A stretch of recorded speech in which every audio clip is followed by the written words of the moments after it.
Jadi topiknya adalah Al-Malik, inspirasi membentuk akhlak mulia. Bapak Ibu yang saya muliakan, pada pertemuan minggu yang lalu saya sudah menyampaikan tentang Ar-Rahman dan Ar-Rahim dalam kaitan membentuk akhlak mulia. Sekarang yang kedua adalah Al-Malik, dan ini merupakan bagian dari Asmaul Husna. Tadi Ustaz Zulhendri sudah berbicara tentang Ar-Rahman, Ar-Rahim, sekarang Al-Malik. Jadi ini merupakan sifat-sifat atau nama-nama yang sangat mulia, yang diharapkan bahwa kita juga nanti akan bisa kecipratan kemuliaan itu. Bapak Ibu yang saya muliakan, saya mulai dengan slide yang pertama. Kita sering mendengar ya cerita pada zaman-zaman waktu kita SD, SMP, SMA dulu, bahwa tatkala pertama kali manusia diciptakan, yaitu Adam, maka Allah menyuruh makhluk-makhluk yang sebelum Adam itu ada untuk tunduk dan sujud kepada Adam. Karena itu kan dari dulu kita tahu itu. Cerita itu tercantum juga di dalam Al-Quran.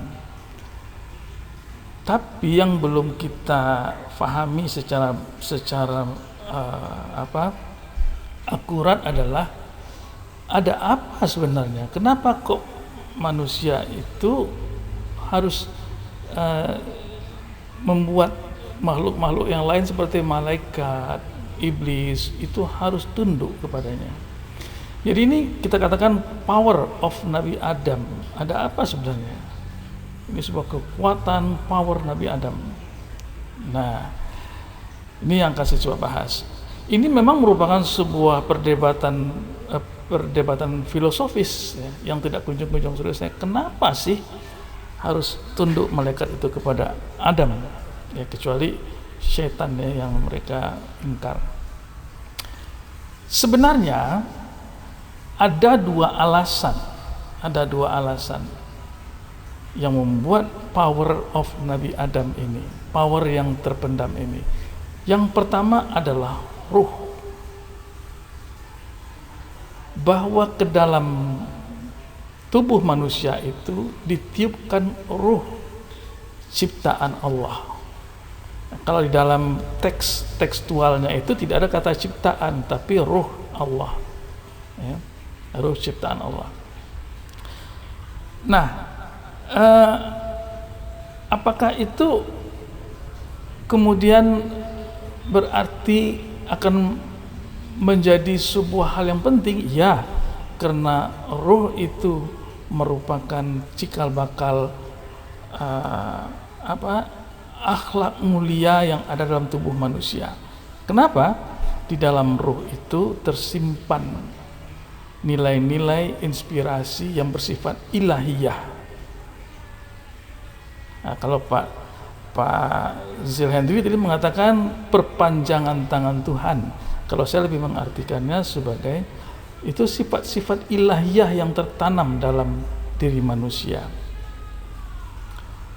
Apakah itu karang-karangan aja? Tidak, Allah sendiri yang mengatakan demikian. Apa kata Allah? Fa idza sawaituhu wa nafakhtu fihi min ruhi faqa'u lahu sajidin.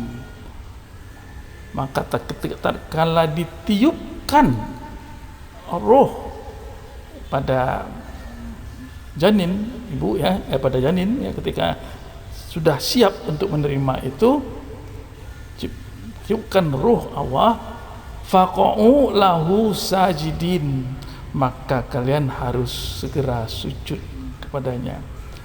Ini kata Allah, bukan reka-rekaan. Jadi perintah sujud diawali dengan kata-kata fa idza sawaituhu wa nafakhtu fihi mir ruh. Nah, maka kemudian orang beranggapan inilah yang membuat sebuah kekuatan yang sangat hebat dari manusia. tapi itu kekuatan yang terpendam yang bernama akhlak mulia. Selama dia terpendam, maka manusia itu tidak punya arti apa-apa. Tapi ketika ini terbangkitkan, maka dia bisa menjadi orang yang bertakwa, menjadi suatu tingkat yang paling tinggi, yaitu takwa. Jadi ruh itu dapat dikatakan sebagai citra ilahi. Nah, ini yang pertama, ruh itulah alasannya kenapa makhluk lain harus sujud. Dan ada alasan yang kedua, dan kedua ini yang penting. Kalau yang pertama ini dia terpendam di dalam, belum terbangkitkan. Kemudian ada yang kedua itu adalah ini, ilmu. Ilmu itu kemudian akan ini bukan juga sembarang-sembarang, karena Allah sendiri yang mengatakan demikian. Apa kata Allah? Ini, wa'allama Adamal asma'a kullaha. Wah, kemudian diajarkan kepada Adam nama-nama segala sesuatu. Nah, nama-nama segala sesuatu itulah cikal bakal ilmu. Ilmu itu kan sebenarnya adalah mengidentifikasi sesuatu. Itu yang ilmu. Nah, dengan ilmu itu maka manusia itu bisa mengenal siapa dirinya. Dengan ilmu itu kemudian dengan dia mengenal dirinya, maka dia akan semakin mendekatkan diri kepada Allah. Dan ketika dia semakin mendekatkan diri kepada Allah, maka dia akan mengenal Allah. Tatkala dia sudah mencapai tingkat mengenal Allah, maka yang tadi power yang terpendam ini bangkit ke atas, dan itulah yang menjadikan dia manusia yang mulia. Nah, itu cerita. Apakah itu hanya rekaan-rekaan saja? Tidak. Para ilmuwan juga mengatakan demikian. Gustav Jung, seorang ilmuwan, itu mengatakan bahwa di alam bawah sadar manusia itu tersimpan sebuah kekuatan yang maha dahsyat. Yang kekuatan itu kalau sempat dibangkitkan, maka dia akan menjadi manusia super. Nah, kekuatan itu apa? Nah, kita orang Islam mengatakan inilah dia akhlak mulia manusia itu. Tapi dia terpendam. Dia hanya bisa terbangkitkan ketika manusia itu memperoleh ilmu yang bisa menghantarkan dia mengenal Allah. Wa'allama Adamal asma'a kullaha, dan yang satu lagi ini fa idza sawaituhu wa nafakhtu fihi min ruh. Dua alasan inilah yang membuat makhluk lain harus bersujud kepada manusia. Ya, satu pertama ini kita lihat bagaimana terbentuknya akhlak mulia itu. Kita sekarang kan sedang berusaha untuk menuntut ilmu. Nah, itu namanya kita sedang mencari tahu. Kita mencari tahu tentang apa itu nama-nama Allah, apa ini, apa itu tahu. Apa itu sabar, apa itu ikhlas, apa itu tawakal, itu kita kan mempelajarinya di KPM ini. Tapi kalau cuma tahu, cukupkah itu? Tentu tidak. Kenapa? Dia belum bisa jadi apa-apa kalau tahu. Harus ada suatu kemauan, ya, mau untuk menerapkan apa yang ia tahu. Ini mau, ini berat. Kadang-kadang dia tahu aja tetapi malas melaksanakannya. Dapat ilmunya, tidak mau latihan, itu tidak mau sebenarnya. Dia hanya pengen tahu aja, tidak mau menerapkannya. Katakanlah dia sudah tahu, dia mau sekali itu menjadi sifat-sifatnya, tetapi ternyata enggak kesampaian juga. Kenapa? Ada satu lagi, yang itu namanya mampu. Dari tahu menjadi mau, kemudian menjadi mampu. Kalau dia sudah mampu menerapkan, baru itu dia sudah mulai berhasil menapaki keberhasilan menjadi manusia yang mulia. Segampang itukah? Tidak, panjang, perjalanannya panjang. Untuk bisa dari mau menjadi mampu, dia harus dilaksanakan dengan latihan yang berkepanjangan. dengan sabar dia melatih diri, dengan istiqomah, kemudian dengan bersemangat dia melaksanakannya untuk mentadaburi. Nah, jadi kalau latihan itu adalah tadabur ini, ya menghayati, dengar audio, dengar baca buku segala macam, itu mentadaburi. Cukupkah sampai di sini? Enggak. Kenapa? Kalau cuma latihan aja belum kesampaian. Dia harus menjadi realita. Untuk menjadi realita itu dia harus diujikan ke dalam kehidupan ini. Maka ini dia ujian. Maka manusia itu senantiasa diuji oleh Allah Subhanahu wa taala. Itu namanya ujian hidup. Untuk apa ujian hidup? Untuk membuktikan bahwa dia memang mampu memikul yang ia tahu tentang akhlak mulia tadi. Nah, ini baru panjang perjalanannya. Oke, ini sekedar pengantar saja untuk sampai kita masuk kepada Al-Malik tadi, Bapak Ibu. Sekarang kita masuk kepada Al-Malik, ya. Satu Asmaul Husna. Apa maknanya Al-Malik? Al-Malik itu pengertiannya adalah penguasa tunggal alam semesta. Bayangkan semua alam semesta ini termasuk akhirat di dalamnya, Allah lah sebagai penguasa tunggalnya. Berarti juga maha merajai, maha raja di atas raja segalanya. Kemudian maha memiliki apapun yang ada di dunia dan di akhirat itu adalah milik Allah. Itu Al-Malik. Jadi rajanya itu mutlak, tidak ada yang lain bisa melebihi maharajaan Allah Subhanahu wa taala. Nah, Bapak Ibu yang saya muliakan, kalau kita perhatikan Al-Malik, ya, Al-Malik tadi, ya, sebenarnya mana sih yang betul tulisannya, Malikkah atau Malik atau Malik? Nah, ini ada tiga, ini mana yang benar ini? Malik, Malik atau Malik? Ketika di Al-Fatihah kan Maliki Yaumiddin, ini dia yang ketiga. Tapi ketika di Qul a'udzu birabbin nas, Malikin nas, ini dia. Nah, sebenarnya ketiga-tiganya itu sama-sama menggambarkan yang namanya Al-Malik tadi.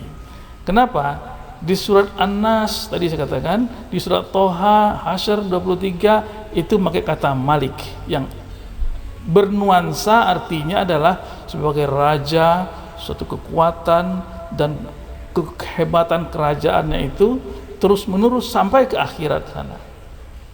Itu Malik, ya. Kalau Malik itu tercantum di surah Al-Qamar 54. Itu menunjukkan superlatifnya kekuasaan Allah Subhanahu wa taala, paling tinggi, paling berkuasa. Sedangkan Malik tadi itu ada di surah Al-Fatihah, di Ali Imran 26 juga ada. Itu lebih menunjukkan bahwa Allah itulah pelaku kekuasaan.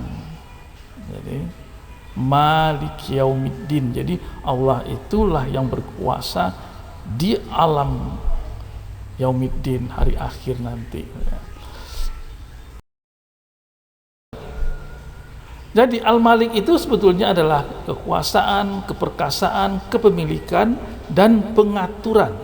Nah, dari pengaturan yang terakhir ini itu akan melahirkan hukum. Hukum itu ada beberapa. Ini juga berkaitannya dengan Al-Malik tadi. Saking merajainya, maharajanya Allah itu dia melahirkan hukum qadar, yaitu takdir yang menimpa manusia, ya. Hukum syariat dan hukum pembalasan di hari akhir. Inilah tiga hukum yang dilahirkan dari Al-Malik ini. Kita nggak bisa protes, kenapa begini, kenapa begitu, karena hukum sudah dibuat oleh Allah Subhanahu wa taala. Tinggal kita menjalani. Jadi kalau kemanfaatannya kita memahami, mentadaburi, menghayati sifat Al-Malik itu sebetulnya lah mempertajam tauhid kita, rasa tauhid kita. Kenapa? Di Al-Mu'minun ayat 116 Allah katakan, A'udzubillahi minasyaitonirrajim, fata'alallahul malikul haqq, la ilaha illa huwa rabbul arsyil karim. Maha tinggi Allah, raja yang sebenarnya, tidak ada Tuhan selain dia, pemilik arasy yang mulia. Nah, ini kan kaidah-kaidah tauhid uluhiyah. Nah, dengan kita memahami itu, dengan kita menghayati Al-Malik itu, otomatis kita akan bersifat tauhid. Dan ini adalah terapi tauhid yang senantiasa diterapkan ke dalam diri kita. Nah, ada inspirasi Al-Malik dalam pembentukan akhlak mulia. Ini kita masuk kepada akhlak. Nah, kita hendaknya menyadari bahwa Allah lah yang memberikan kekuasaan kepada manusia, Allah lah yang mencabut kekuasaan itu dari tangan manusia. Kenapa? Karena Allah itulah yang maha raja. Qulillahumma malikal mulki tu'til mulka man tasya' wa tanzi'ul mulka mimman tasya' wa tu'izzu man tasya' wa tudhillu man tasya' biyadikal khair innaka ala kulli syai'in qadir. Katakanlah Nabi Muhammad, wahai Allah pemilik kekuasaan, Engkau berikan kekuasaan kepada siapapun yang Engkau kehendaki, dan Engkau cabut kekuasaan dari siapapun yang Engkau kehendaki. Kalau sampai di sini kita menghayatinya, maka tidak akan ada rasa kita itu kehilangan pengaruh, kehilangan wibawa, kehilangan kekuasaan, jabatan, hilang semua. Karena kita sadar tentang itu. Engkau muliakan siapa yang Engkau kehendaki, dan Engkau hinakan siapa yang Engkau kehendaki. Ini bagian daripada skenario Allah semuanya. Kenapa kita harus sedih? Kenapa kita harus kesal dan kecil hati? Tidak ada. Di tanganmu lah segala kebajikan. Sesungguhnya Engkau maha kuasa atas segala sesuatu. Ini benar-benar sebuah kepasrahan yang bulat utuh tatkala kita menghayati Al-Malik itu tadi. Tulijul laila fin nahari wa tulijul nahara fil lail wa tukhrijul hayya minal mayyiti wa tukhrijul mayyita minal hayyi wa tarzuqu man tasya' bighairi hisab. Engkau masukkan malam ke dalam siang, dan Engkau masukkan siang ke dalam malam. Fenomena alam ini semua merupakan bagian daripada kemaharajaan Allah. Engkau keluarkan yang hidup dari yang mati, dan Engkau keluarkan yang mati dari yang hidup. Engkau berikan rezeki pada siapa yang Engkau kehendaki tanpa perhitungan. Inilah hakikat daripada Al-Malik tadi. Kalau ini kita dawamkan membaca ini terus, ya mungkin dalam sehari itu berkali-kali, ini sebuah zikir juga ya, sebuah ini untuk diri kita, itu akan banyak fadilah-fadilah yang kita peroleh. Al-Mulk, ini di surat Al-Mulk ya. Al-Mulk itu juga menggambarkan tentang Al-Malik tadi ya. Tabarakalladzi biyadihil mulk wa huwa ala kulli syai'in qadir. Maha berkah zat yang menguasai segala kerajaan, dan Dia maha kuasa atas segala sesuatu. Ini kita menghayati benar, Allah itu maha kuasa atas segala sesuatu. Alladzi khalaqal mauta wal hayata liyabluwakum ayyukum ahsanu amala wa huwa azizul ghafur. Yaitu yang menciptakan kematian. Nah, ini Allah lah yang membuat kematian itu, karena Dia Al-Mulk, Al-Malik ya. Dan kehidupan juga Dia ciptakan. Untuk apa? Untuk menguji kita. Jadi kita ini semuanya ada di dalam arena ujian, panggung ujian Allah. Baik diciptakannya kematian dan kehidupan, itu semuanya adalah ujian. Ujian untuk apa? Ujian untuk tadi menjadi kemuliaan itu. Siapa di antara kamu yang lebih baik amalnya? Dengan ujian-ujian itu, Dia maha perkasa lagi maha pengampun. Alangkah dalamnya maknanya bahwa kita hidup itu semata-mata adalah menjalani ujian dari Allah, dan ujian itu menghantarkan kita kepada tingkat kemuliaan tadi. Itu urutannya. Maka Bapak Ibu yang saya muliakan, makna Al-Malik bagi manusia sebenarnya adalah, Al-Malik itu kan salah satunya pengertiannya adalah sebagai pemimpin ya, raja, maharaja Allah. Ketika sampai ke tangan manusia, maka itu manusia memiliki potensi kepemimpinan. Potensi kepemimpinan. Setiap manusia itu adalah pemimpin. Nah, ini. Tapi yang tidak enak ujungnya ini. Setiap pemimpin dimintai tanggung jawabnya. Nah, ini kullukum ra'in wa kullu mas'ulun ar-ra'iyah. Pemimpin itu kita semua pemimpin ini. Yang beda itu cuman skala kepemimpinannya saja dan tempat memimpinnya. Ada yang skalanya dia sebagai RT, RW, kemudian ada yang jadi menteri, ada yang jadi presiden dan sebagainya, itu pemimpin. Ya. Tempatnya juga demikian, ada yang di rumah, ada yang di kantor dia memimpin dan sebagainya. Seluruh yang kita lakukan atas kepemimpinan kita itu semuanya akan dimintai tanggung jawab. Inilah ujian, ini ujian dalam hidup. Adakah kita bertanggung jawab terhadap kepemimpinan kita? Ini adalah nilai-nilai Al-Malik tadi di dalam diri kita. Kemudian Al-Malik itu juga punya makna bagaimana kita memanage, manajerial ya.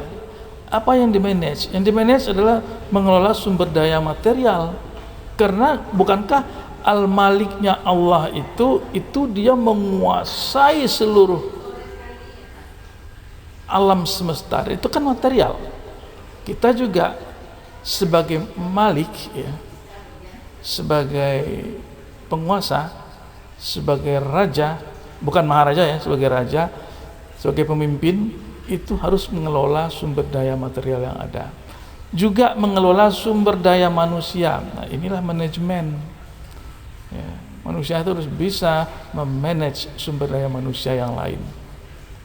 Kalau dia cuma hidup sendiri aja, menyelamatkan diri sendiri aja, enggak utuh dia sebagai manusia. Tugasnya ada di sini, mengelola sumber daya sosial. Nah, inilah yang dikatakan oleh Ustaz Sil tadi, ini material yang tidak hidup harus dijaga, manusia juga harus dijaga, sosial juga harus dirawat. Bagaimana cara merawat sumber daya sosial? Ya, itu misalnya dalam sebuah komunitas harus ada reward dan punishment. Harus pandai-pandai kita bagaimana mengapresiasi, menghargai, dan bagaimana juga bisa harus memberikan hukuman. Itu baik kepada orang yang kita pimpin ya, anak kita, istri kita, keluarga kita, maupun di kantor, dimanapun harus ada prinsip reward and punishment. Bukankah ini yang diberikan oleh Allah? Allah memberikan dosa, kemudian mengazab kita di neraka, memberikan pahala dan masukkan kita ke dalam surga. Itu kan reward dan punishment sebenarnya. Di dunia juga kita harus lakukan itu. Kalau kita ingin meniru, menginspirasi sifat-sifat ilahiyah tadi. Kemudian seperti halnya Yaumiddin ya, ada hari akhir, perhitungan akhir, maka di dunia juga begitu. Terhadap yang kita pimpin, kita harus ada evaluasi dan kemudian naikkan bawahan kita itu ke tingkat yang lebih mulia kalau memang dia berbuat kebajikan. Jadi mengimani nama Al-Malik tadi sebenarnya akan melahirkan beberapa sifat ya. Pertama akan membuat kita menjadi tawadhu. Kenapa tawadhu? Karena kita sadar bahwa kekuasaan, jabatan dan harta itu hanyalah titipan saja. Itu milik Allah. Sehingga kita tidak perlu berbangga diri, berbesar waham, tidak usah sombong, tidak perlu. Karena tidak ada yang milik kita. Semua adalah milik Allah. Yang ada pada kita itu hanya titipan semata. Kemudian tawakal, akan tumbuh rasa tawakal di mana hati akan tenang. Kenapa tenang? Karena segala urusan berada di bawah kerajaan Allah yang maha tinggi. Allah yang memiliki, yang maha raja, itu dia yang mengatur. Jadi nggak usah kita khawatir banget gitu. Bahwa kita akan dirugikan, bahwa kita akan ketinggalan. Enggak. Kenapa? Karena Allah lah yang mengatur, dan itu akan melahirkan sifat tawakal, berserah diri kepada yang maha raja. Kemudian akan takut kita berbuat zalim. Kenapa takut berbuat zalim? Karena semua akan kembali kepada raja yang maha adil untuk nanti diadili. Maka kita tidak akan mau berlaku zalim. Kita ingat nanti saya akan pasti dibalas oleh Allah kezaliman saya, karena Allah lah yang Al-Malik itu memiliki segala-galanya. Kemudian kita tidak akan pernah silau dengan dunia, tidak akan pernah tergoda dan larut dengan dunia. Hubud dunia tidak akan. Kenapa? Sebab kerajaan dunia fana, kerajaan Allah lah yang kekal. Yang dunia ini sebentar lagi habis. Umur kita juga tidak lama-lama lagi, ya. Tapi umur di akhirat nanti kita akan bertemu dengan kerajaan Allah yang kekal di akhirat tersebut. Sehingga Imam Al-Ghazali itu dalam pemikirannya sempat mengatakan, ya, beliau seorang tasawuf, ya, siapa yang mengenal Allah sebagai Al-Malik, maka ia tidak akan diperbudak oleh dunia. Ini pandangan Imam Al-Ghazali. Siapa yang benar-benar menghayati Al-Malik, maka ia tidak akan diperbudak oleh dunia. Itu sudah hukumnya. Kenapa ini tadi? Ya, tawadu, tawakal, takut berbuat zalim, tidak selalu dengan dunia. Pasti tidak akan berbudak oleh dunia. Kan Allah Maha Raja di Raja. Itulah pengertian Al-Malik tadi. Maka Allah memberikan kita kuasa untuk menjadi raja-raja kecil di dunia. Untuk apa kita menjadi raja-raja? Untuk apa kita menjadi pimpinan? Untuk apa kita menjadi orang-orang yang berkuasa? Untuk memelihara dan merawat kerajaannya Allah itu. Bukan untuk keuntungan kita, tidak. Tugas kita lah merawat kerajaannya Allah. Nah, tadi kan sudah disinggung oleh Ustaz Zilhendri tadi itu. Kerajaan Allah, jangan main-main. Kalau kita berbuat zalim, itu kita berarti merusak kerajaan Allah, dan itu Allah akan marah. Kemudian mengatur alam dunia sesuai dengan kehendaknya, bukan kehendak kita. Jadi kita mengatur alam dunia ini harus sesuai dengan kehendaknya Allah Al-Malik tadi, bukan kehendak kita, bukan selera kita. Inilah pengertian yang mendasar dari Al-Malik tersebut, Bapak Ibu yang saya muliakan. Maka Imam Al-Ghazali mengatakan juga, kerajaan yang tepat bagi manusia adalah hati dan jiwanya, di mana tentara adalah seleranya, amarahnya dan kasih sayangnya itu tentaranya semua. Sementara rakyat adalah lidahnya, mata dan tangan dan anggota tubuhnya yang lain, itu adalah rakyatnya. Dia memerintahkan mereka dan mereka tidak memerintahkan dia. Jadi tidak bisa ini memerintahkan seseorang, yaitu seleranya, amarahnya, kasih sayangnya, tangannya, lidahnya, matanya, itu tidak akan bisa memerintah dia. Tapi dialah yang akan memerintah semua itu. Itulah hakikat daripada kerajaan yang ada di hati dan jiwa seseorang. Nah, mengakhiri ini saya cerita sedikit tentang kisah Al-Ghazali dan sang pangeran. Dulu pangeran itu ada yang pangeran yang begitu merasa dia berkuasa, hebat sekali. Dia berkata kepada Al-Ghazali, "Ya Al-Ghazali, coba kamu sebut apa yang ingin kamu minta, pasti akan saya berikan," kata pangeran itu. Tapi kemudian Al-Ghazali mengatakan bahwa tidak, pangeran. Kenapa tidak? Kamu kan bisa minta apa saja kepada saya. Kata Al-Ghazali, Anda itu sekarang sedang diperintah oleh syahwat Anda, nafsu Anda, kesombongan Anda. Tetapi kalau saya memerintahkan mereka. Nah, jadi mana yang tinggi? Si pangeran kah atau Al-Ghazali? Jelas Al-Ghazali. Sang pangeran itu tunduk dia dengan ambisi-ambisinya, dengan seleranya, dengan nafsunya. Tapi kalau Al-Ghazali itu justru selera, ambisi dan nafsunya tunduk atas perintahnya. Nah, ini bedanya ya, antara orang-orang yang sudah mempunyai kerajaan di hati yang benar itu tadi. Muliakan sedikit lagi, satu ayat lagi, wa huwallazi ja'alakum khalaifal ardi wa rafa'a ba'dakum fawqa ba'din darajatin liyubluwakum fima atakum inna rabbaka sari'ul iqab wa innal ghafurur rahim. Dialah yang menjadikan kamu sebagai khalifah-khalifah di bumi, dan dia meninggikan sebagian kamu beberapa derajat atas sebagian yang lain. faktanya di dunia memang ada yang lebih tinggi, ada yang lebih rendah.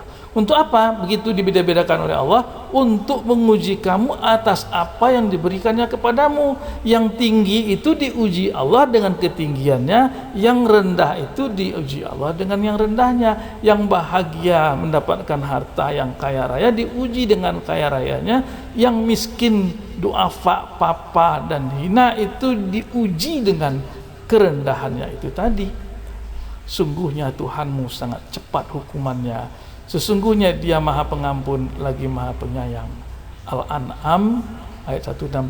Jadi kita happy aja, mau kita jadi orang kaya, mau jadi orang miskin, mau udah tua atau masih muda, itu sama-sama semua kita diuji dengan yang diberikan oleh Allah itu.